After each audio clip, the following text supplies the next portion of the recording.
Don't breathe too deep. Don't think all day. Dive into work. Drive the other way. That drip of hurt, that pint of shame goes away, just play the game. You're living in a Oh, wait. Don't tell me. They give you a cool science experiment montage, right? Typical. Well, it does go to show you that physics is everywhere you go. In your house, after school, in the streets, even in space. Well, anyway, I'll be your ECPT for the day, your electronically created physics teacher. But everybody calls me Phil.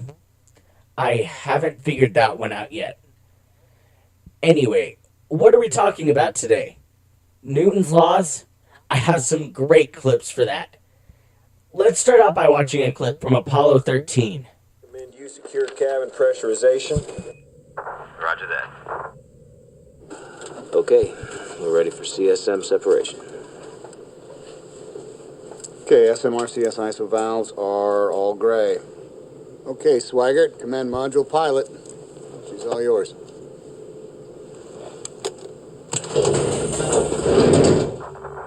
Houston, we've got a good separation. Notice the S4B is stable. Translation looks good. We confirm that, 13. Okay, we're going to start to pitch around to line up with the LEM. You know, Fredo, Frank Borman was up chucking most of the way to the moon on Apollo 8. Now, the line about the upchuck is a neat piece of trivia. I'll give you that. But if we're looking at the physics, we need to look back a little farther than that. So let's look back and pay close attention to what happens when they dislodge. Notice how each piece of the shuttle moves away from its origin in a straight line.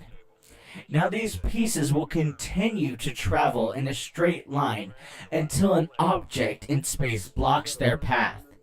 In that case, the piece of the shuttle will either be stopped completely or its trajectory will be changed. This is due to Newton's first law.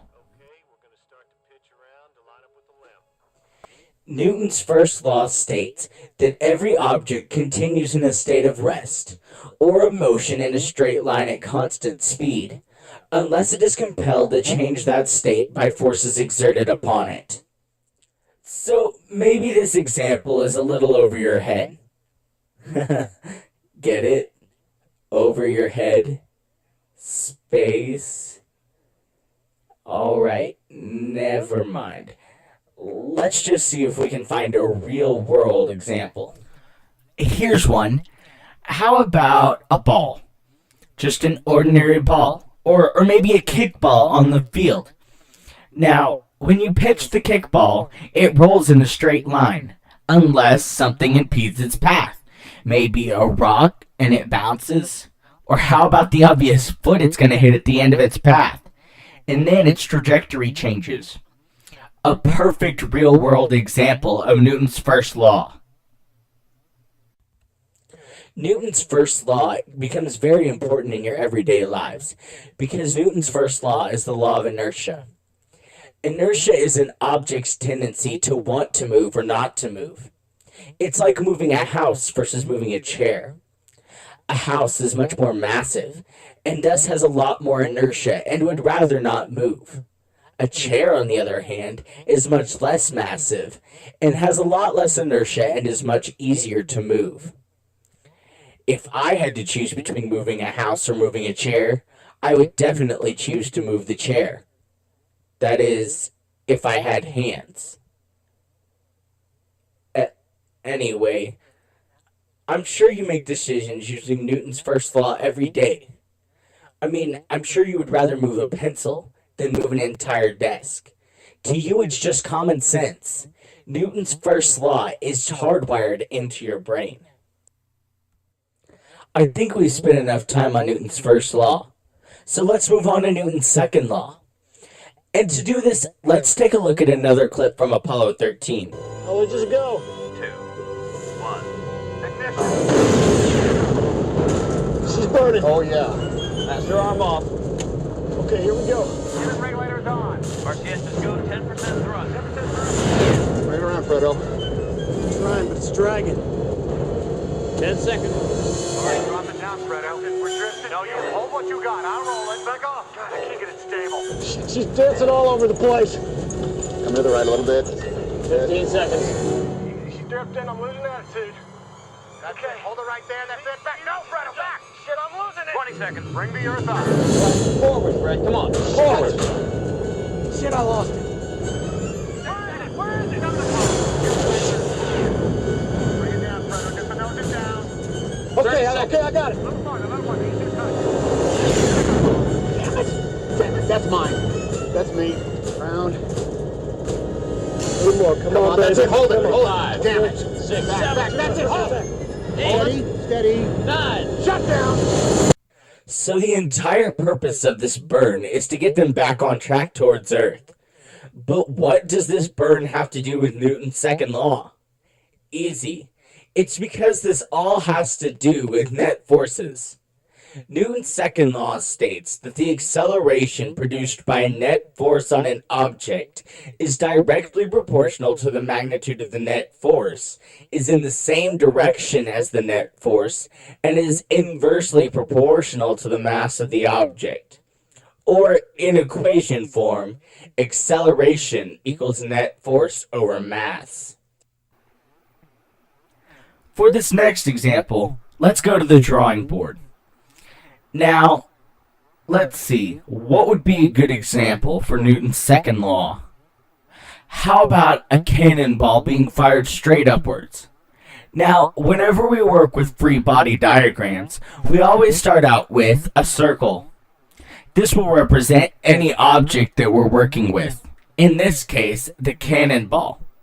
Now, for this example, let's say that we're on Earth. Now, the force pulling the cannonball downwards will be the force of gravity acting on the object, which can be noted as mg, mass times gravity. Now, this cannon is being fired straight upwards, so its motion will be in the upwards direction. So we'll give it an arrow pointing straight up. Now, this acceleration is due to the cannon, so we'll call it the force of cannon, otherwise noted as Fc. Now, notice that the upper arrow is longer than the bottom arrow. This is due to the acceleration in the upward direction, and lets us know that there's an acceleration in this direction. Newton's second law is also very influential in your everyday lives because it explains how you can make things move. It explains why you can pitch a softball, why you can pitch a baseball, why you can open a door. It tells us that when we exert a force on an object, there's an acceleration. It's another law that you know from birth. You know that when you push on something, as long as it doesn't have too much inertia, that it's going to move. That's how you learn to open doors, even how to walk. You see it in your everyday lives, in almost everything you do.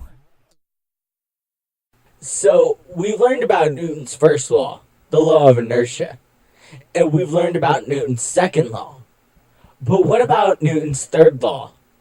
Newton's third law states, whenever one object exerts a force on a second object, the second object exerts an equal and opposite force on the first object. Now, what does that mean? Let's take a look at another clip from Apollo 13. And when you get the LEM 2 forward. Good shape over here. Hey, we got a problem. No too problem. Pressure, Pete. Cabin, I got no tube pressure. Pete, get your helmet on. I can't get it on there. We got a master. Just put the big helmet in. We got helmet tube pressure.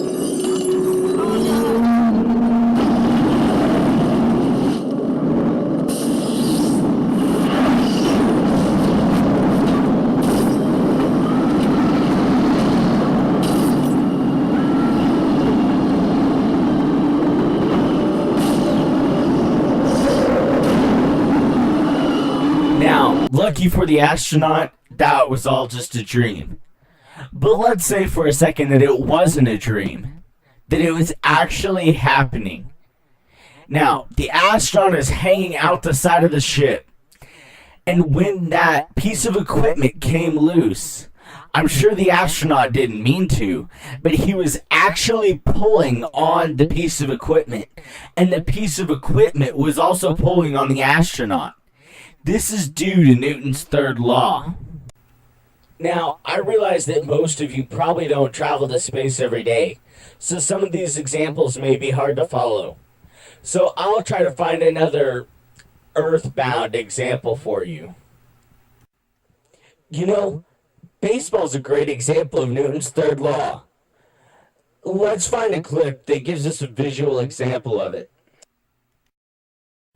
Ball.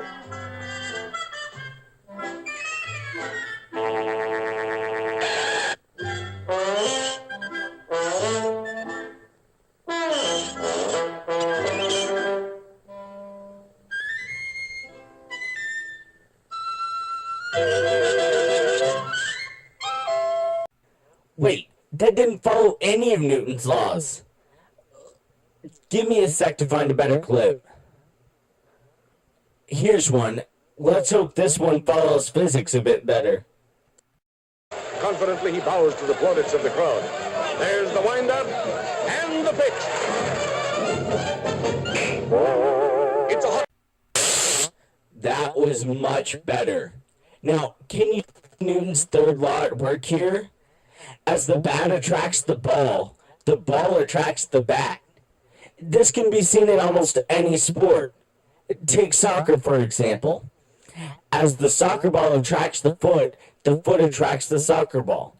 It can even be seen in your own house. As you reach for your glass, the glass is attracting your hand, and your hand is attracting the glass.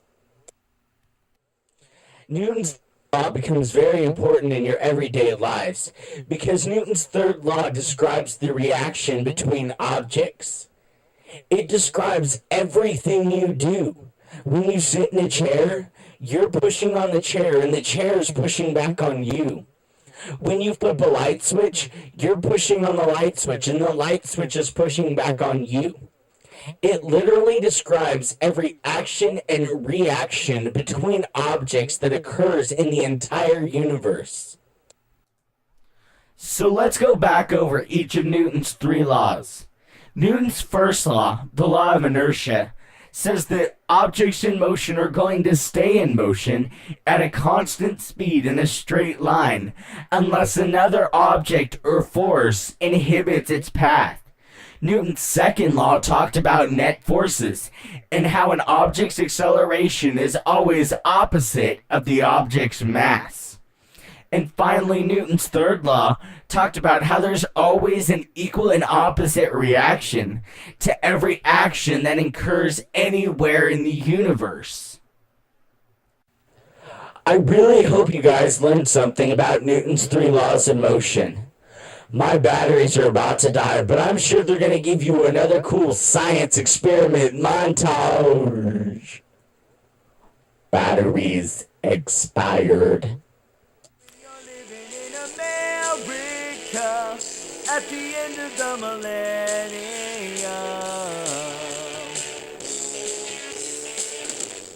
You're what you own.